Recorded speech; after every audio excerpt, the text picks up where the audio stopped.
আন্দোলনের বর্তমান আন্দোলনের প্রেক্ষাপটে কথা বলতে যাই অনেক ইমামের চাকরি চলে গেছে, অনেক ইমামের চাকরি চলে গেছে এই আন্দোলনের পক্ষে কথা বলতে গিয়ে। দেখছেন কিনা আপনারা? কাজেই স্বাধীন এটাকে বলে না। আমরা এই জন্য আপনাদেরকে উদারতা আহ্বান জানাবো, ইসলামী আন্দোলন বাংলাদেশ আপনাদেরকে ইসলামের দিকে, আখিরাতে মুক্তি, দুনিয়াতে শান্তির জন্য এই দাওয়াত দিতেছি। যে যেই দলই করেন না কেন আল্লাহ তাআলার কাছে আমাদের সকল হিসাব দিতে হবে। এই জন্য আমি একটা গান বলি, আগে বলছি এখন বলার সুযোগ নাই।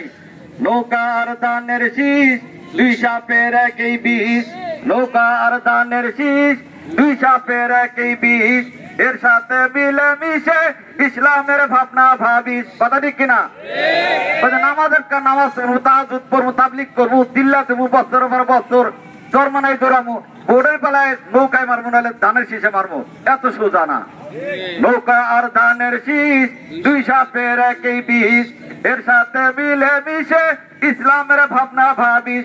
বোকামি ছাড়া এদের কিছুই না, ওরা যে একই পাখির দুই ডানা, ওরা যে একই পাখির দুই ডানা।